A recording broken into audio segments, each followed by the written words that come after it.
Hello friends, good morning, good afternoon. So in the last lecture we have discussed how to calculate the resultant of concurrent force systems, general force systems, and in a general in the last lecture we have seen if the number of forces are acting on a body, then how to replace this number of forces by a single force which will produce the same effect. That is what we called it as a resultant of these forces. Now today I would like to start the unit number 2, that is a equilibrium. So what is equilibrium, that we'll see. Equilibrium means what? A system is said to be in equilibrium if it is at rest under the action of forces. There may be n number of forces acting on the body, and if these forces, under the action of these forces, if the body is at rest, then we can say that the system is in equilibrium. Or when a system keeps the body at rest, the system is said to be in equilibrium. For example, let us take this is a trolley, and on this there are three forces: 1 Newton, 2 Newton, 6 Newton. So you know the resultant is 6 Newton.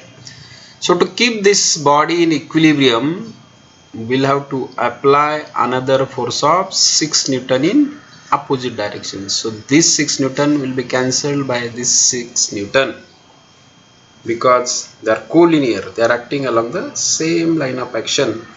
Body will remain in equilibrium, and that's why this force 6 Newton is said as a force of equilibrium. Okay, then next is, what is a equilibrant or force of equilibrium?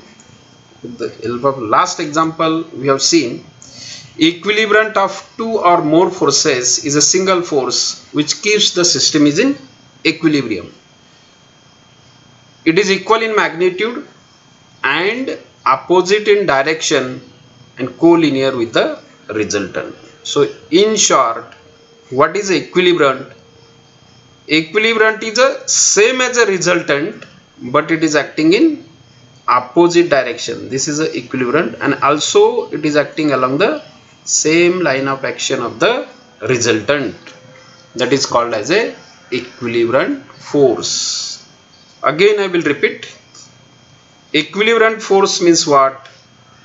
Magnitude is same as a resultant, but it is acting in opposite direction of the resultant, and also the line of action of the equilibrant is exactly collinear with the resultant. Okay, if a system is in equilibrium, its resultant will be equal to 0. Remember, when the system is in equilibrium, the net force acting on the body, that should be equals to 0, and that's why the resultant must be equal to 0. Next is, now how to verify when number of forces are acting on a body, then how to verify whether it is in equilibrium or not. And for that we have to study first what are the different conditions of equilibrium. Now for concurrent force system, you know concurrent force system means what? All forces, they are passing through this single point. You see F1, F2, F3, F4, F5, they are passing through the same point.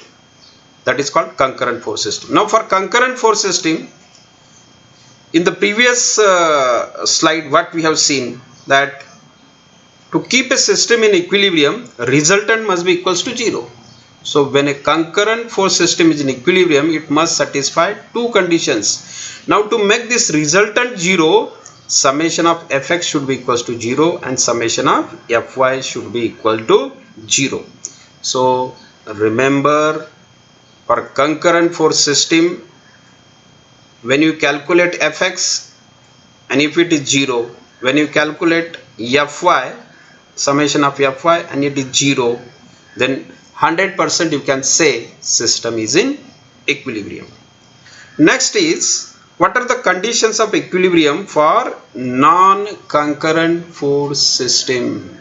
For non-concurrent force system must satisfy the conditions of equilibrium. Non-concurrent force system, you know, forces, they are not passing through the single point. You see this force, this force, this force, this force, they are not passing through the single point, and that's why Fx must be equals to 0, means summation of all forces acting in horizontal direction must be equals to 0. Summation of all forces acting in vertical direction, that should be equals to 0, and summation of movement at any point, it should be equal to 0. And that's why for non-concurrent force system, resultant should be equals to 0, as well as this movement also should be equals to 0. And hence, for non-concurrent force system, there are three conditions of equilibrium. Summation of Fx should be equals to 0, summation of Fy should be equals to 0, and summation of movement, that should be equals to 0. So you again try to understand, for concurrent force system, if you want to verify whether it is in equilibrium or not, check Fx must be equals to 0, Fy must be equals to 0. For non-concurrent force system, if you want to verify the equilibrium, Fx must be equals to 0, Fy must be equals to 0, and summation of movement, that also should be equal to 0. So these, in general, these three conditions, they are called statical conditions of equilibrium, and this will help you throughout your career, particularly civil engineering and mechanical engineering students. You should not forget these three conditions. These are the general conditions of equilibrium. Any body or object where number of forces are acting, if it satisfies these three conditions, then 100% you can say that system or body is in equilibrium. Okay. Now equilibrium of two forces. When a body is in equilibrium under the action of two forces, the forces must be equal in magnitude, opposite in direction, and they must be collinear. You see this system, this force is acting like this, upward, this is downward, but they are not acting along the same line of action. So they will create a couple. Movement will not be equal to 0. So this system is not in equilibrium. Whereas if you look at this system, Fx is equals to 0, Fy is equal to 0, and summation of m is also equals to 0, because they are collinear, and hence they should be equal in magnitude, opposite direction, and they must be collinear. Collinear meaning along the same line of action. The forces should act along the same line of action. Okay, so this is about equilibrium of two forces. Next is equilibrium of three forces. When the body is in equilibrium under the action of three forces, they must be either concurrent or they must be unlike parallel. If they are concurrent, they must satisfy these two conditions. Already we have discussed, Fx equal to 0 and Fy equals to 0. Or another condition, they must satisfy the relation that is called as the Lami's theorem. You see F1 angle between other two forces, sine theta 1. F2 angle between other two forces, theta 2. And F3 divided by sine theta 3 angle between other. If they satisfy these three conditions, then also the system is in equilibrium. If they are unlike parallel, like this, you see, unlike 10 acting downward, 20 upward, downward, automatically they will satisfy the conditions of equilibrium for non-concurrent forces. Fx will be equals to 0, Fy will be equal to 0, and m also will be equal to 0. You take movement at any point, you will get moment of these three forces is 0. Okay. Then next is how to check whether the system is in equilibrium or not. For that, you must know the concept of free body diagram. Free body diagram. So what is free body diagram? It is an isolated view of a body which shows all active and reactive forces acting on the body. Weight is active force and reactions are the reactive forces. You know the Newton's third law, action and reaction, they are always equal and opposite. Okay, so that you must understand. So what are the origin of forces? What are the different types of forces? Gravitational force. Weight of a body always acts in vertically downward direction through the CG. That is active force. Contact with another body. When two bodies are in contact with each other, exert a force upon one another through the point of contact. Due to the attachment, if there is an attachment to another body by means of a string, wire, cable, etc., there is a tension at the point of contact. Okay. Now, how to draw the free body diagram?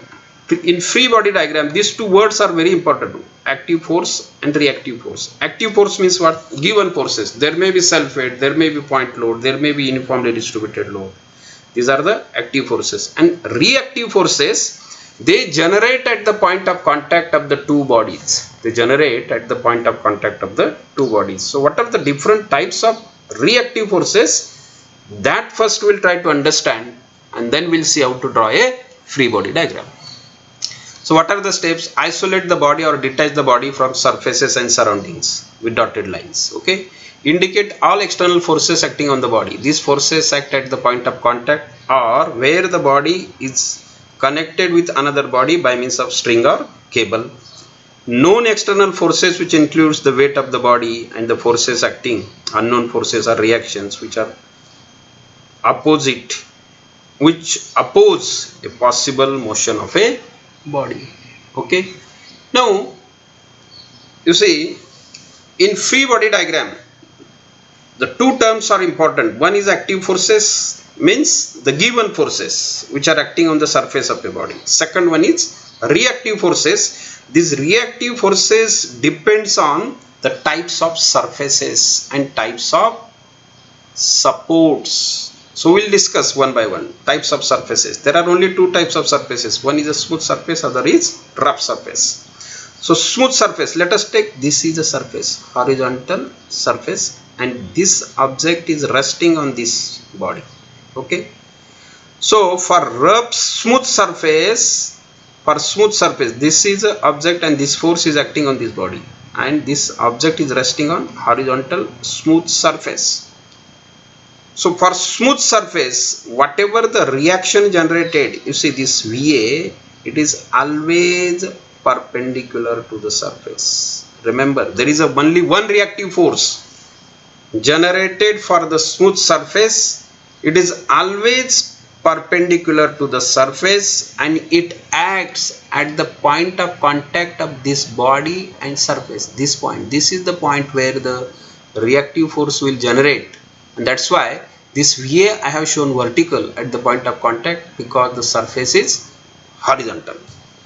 Now for rough surface, there will be normal reaction VA, and which is always perpendicular at the point of contact, but for rough surface one more force will generate, that is called as a frictional force, like this. And this frictional force, you know, it always acts in opposite direction of motion. You see this body, when I apply this force P, what is the tendency of movement of this body on the horizontal surface? It will move to the left. It will move to the left, and that's why frictional force, horizontal force will be acting in to the right, So for rough surface, how many unknowns, how many reactions? One is a perpendicular to the surface, it will act at the point of contact, and other one is parallel to the surface. You see this HA, but it will act in opposite direction of motion of that body on the surface. Okay. Now next one is types of supports. If you take a roller of supports, the roller supports, you must have seen roller supports at many places, bridges, some rollers are provided. Body freely move on the rollers, and remember, roller, this roller or this roller, they are mounted on horizontal surface which are always smooth. Rollers are mounted on smooth surfaces, and that's why for roller support there is only one reaction. You see this VA, and it is perpendicular to the surface. Remember, so roller support, how many unknowns? Only one. Next is hinge support. Second is a hinge support. This hinges provided to the doors. You must have seen doors. So for door hinge, it doesn't offer resistance to rotation, and that's why at hinge support there are two reactions. You take vertical reaction and horizontal reaction. Hinge support, there are always two reactions. One is vertical, one is horizontal. Forget, remember, hinge support there are two reactions. And fixed support, suppose a bracket is welded to the wall, fix, then fixed support, there will be vertical reaction, there will be horizontal reaction, and there will be counterbalance movement. So for fixed support, how many unknowns? There are three unknowns: vertical reaction, horizontal reaction, and movement for the fixed support. You see, when the bracket is welded to the wall, and if you apply some force, it will offer resistance to rotation, and that's why anti-clockwise movement is generated as a reactive movement. And this is the reason why for fixed support there are three unknowns. So again I will revise. Roller support, how many unknowns? Only one, perpendicular to the surface. Hinge support, there are two reactions, vertical and horizontal. Fixed support, there are three unknowns: vertical reaction, horizontal reaction, as well as movement. Okay, so I hope it is clear to you now how the reactive forces are generated at the surfaces as well as at the supports. Okay, now let us look at the free body diagram. This is a pendulum connected to this. So weight of this will be acting in downward direction, and if I cut the string at this point, you know the string is only resist tensile forces, so away from the point. This is a T. So this is free body diagram. If I take, these are the two inclined planes, surfaces, and some sphere is resting W. So weight is acting downwards. Okay, take these both surfaces are smooth, A and B. So reaction at A will generate perpendicular to the surface like this. You see, like this is the surface, this reaction is perpendicular. Similarly at B, this is the surface, this reaction is perpendicular to the surface. So this is free body diagram. Now with the help of this free body diagram, I will explain. This W is a active force, and this RA is reactive reaction generated on surface A at the point of contact of the sphere and surface. RB is a reaction generated on surface B at the point of contact of the sphere and surface. So RA and RB are reactive forces and W is a active force. So in free body diagram, first what we'll have to do, we'll have to draw the outline shape of the body. We'll have to show the surfaces by supports by dotted line. Then we'll have to show the active force, and then we'll have to show the reactive forces. Reactive forces nobody will tell you. You should remember, for smooth surface reaction is perpendicular, for rough surface reaction is perpendicular, but one more reaction that is acting parallel to the surface and acting in opposite direction of motion. Similarly for supports, roller support, there is only one reaction.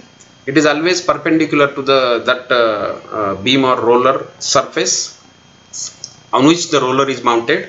In support there are two reactions, vertical and horizontal. Fixed support there are three reactions, vertical reaction, horizontal reaction, and movement. Okay, so this is about the free body diagram. So if you draw this free body diagram, now you can apply the conditions of equilibrium. This is a concurrent force system. RA, RB and W, they are passing through same point. So concurrent force system, you know the conditions of equilibrium, that summation of forces in horizontal direction is 0 and summation of forces in vertical direction is 0. These two you apply, you will get this RA and RB. RA and RB. Okay. So I hope you understand the concept of equilibrium and concept of how to draw the free body diagram.